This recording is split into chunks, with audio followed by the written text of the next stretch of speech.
If you made it to this video, it's probably for one of three reasons. One, you're thinking of quitting classroom teaching. Two, you did quit classroom teaching and you're like, what do I do now? Or three, you're just in a pit and you want to validate that you're not crazy and listening to a story from someone who already did quit. In this video, I'm going to tell you a little bit about my story and also what I'm doing now.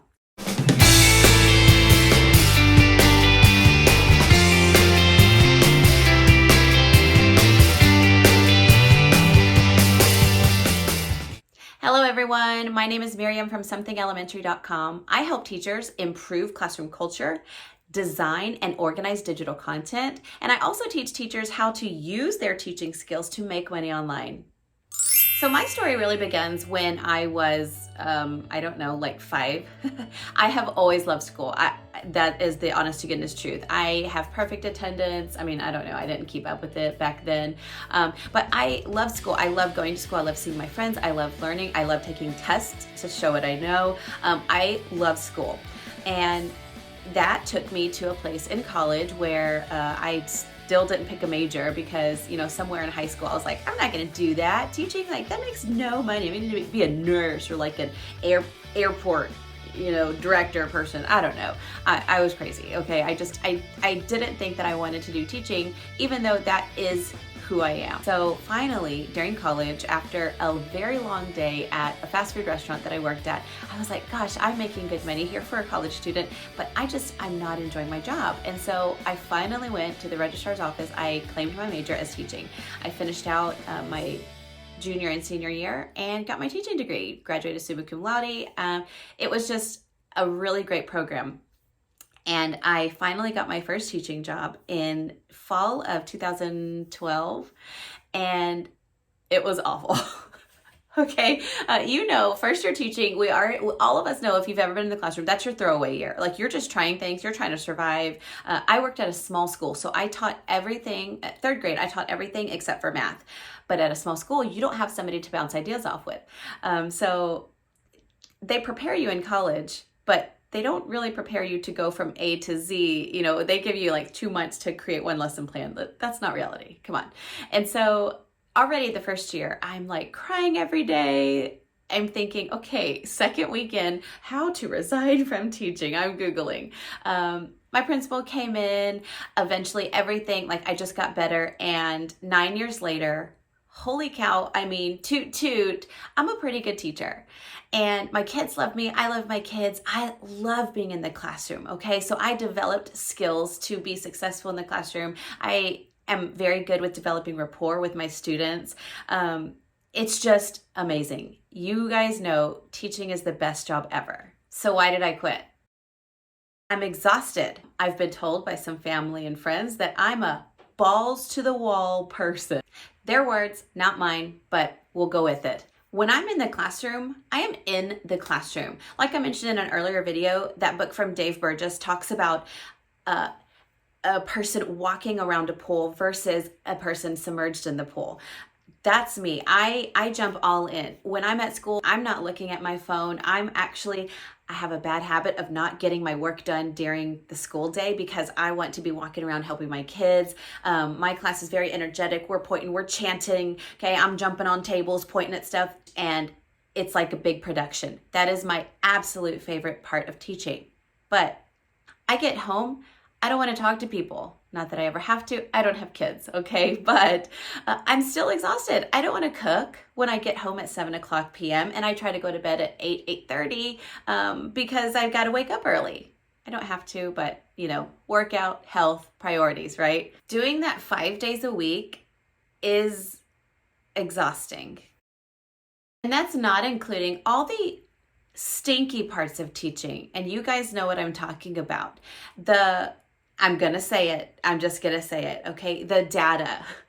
Though I love data and I think it's so important, I love seeing growth. Can we limit that a little bit? Because there's so many reports. There's all these reports. There's one teacher and we're supposed to meet all of these needs whenever, give us one thing and then we're going to work on that. And then give us the other. It's too much. So we're wasting all of this time looking at the data, then we decipher the data and analyze it, right? And then we have to put together this immaculate lesson plan that has the focus, and then what they do, we do, you do. We have to do all of that, and it has to be just in the perfect font that they want us to do, and it has to be X amount long, and you have to add all of these activities that you don't actually have the time to find these activities and put them together and introduce them to your students. It's so much planning that you don't have time to teach. You already know about the money part. Okay, if we just walked into a classroom, right? Because most people say, oh, just do, the school gives you what you need to teach. Yes, they do. They give us 4 walls, they give us some chairs and some desks, okay? But we all know that doesn't make a homey classroom, a learning environment. So we have to put our money in to buy border, to buy wallpaper, books, and organization tools, folders, flexible seating if you're doing that, curtains. There is so much that goes into the classroom that I don't think that people understand exactly how much money we spend.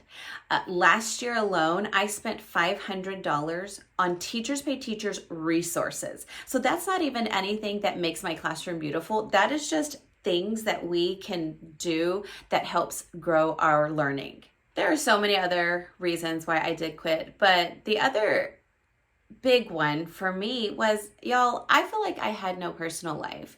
I eat, breathe, sleep, teaching.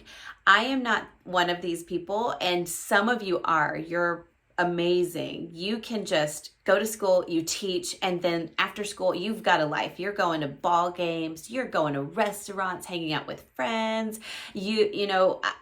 That's just not me. Like I said, I'm so exhausted from the teaching day because of my personality. I can't go out and do all of that stuff. I am tired. I am dead.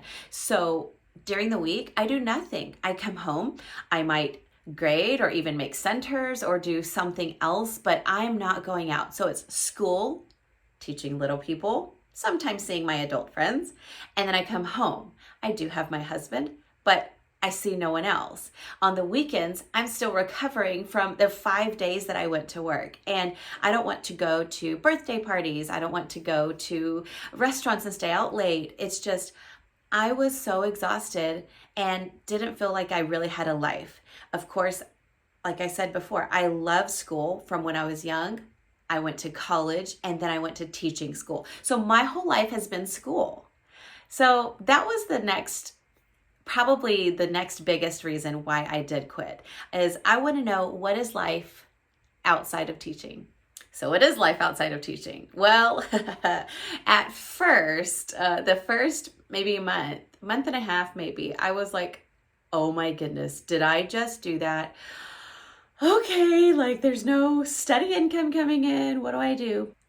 I did get a call from my previous district, and I was like, okay, maybe it's a sign. I need to go back. I hadn't even been out a month and a half yet. And I think a lot of that for me was just fear, because I am doing something that I've never done before. I am very budgeted. I am very, have a plan. And so it was kind of scary to me. Now, I do have a plan. So let me tell you what I'm doing now. Once I got over that, okay, and my husband and my mom were so supportive. They really talked me off the ledge there, saying, why don't you try what you're going to do? And if that doesn't work, then of course you can go back to teaching, but we're supporting you to do what you want to do. So that was really nice. So a couple things I'm doing. One, I was already creating for Teachers Pay Teachers. I've been learning, practicing, and now starting to teach people how to design digitally, which means I teach a Google Slides course. It's going to teach you how to animate and make your Google Slides pretty amazing. But also it teaches you how to create your own worksheets. And so that's what I've been doing. There's some things that I wanted that a worksheet wasn't given me, so I started creating it. And of course, that brings in money. And so I just started creating more, posting more as I made them for my class. And so now I'm posting them on Teachers Pay Teachers. I've also started this YouTube channel. Of course, it's just started. So I'm not monetized or anything, but it gives me something, a place to share my ideas. Then I started private tutoring, and I'm designing a digital course like I've mentioned already. So that will be being offered here shortly, if not already. Then I got a call from my previous district. After asking me to actually teach, they asked me to be an RTI. I guess it's not technically called RTI, but it's an intervention teacher for reading. So now I'm going to be doing part-time intervention teaching. I recently made a video that talks all about OutSchool. I'll link it up in the cards. OutSchool has been a great place for me as a small business owner to find ways to grow my business and expand and reach more students. So I've really enjoyed this platform. I've been growing every week throughout the summer, and now it's fall and I feel like the ball is just really getting going. So there are several things that I'm doing now that I'm not teaching. And of course, I'm enjoying my weekends. I get to go fun places, get to do fun things, and I'm just really enjoying being out of the classroom.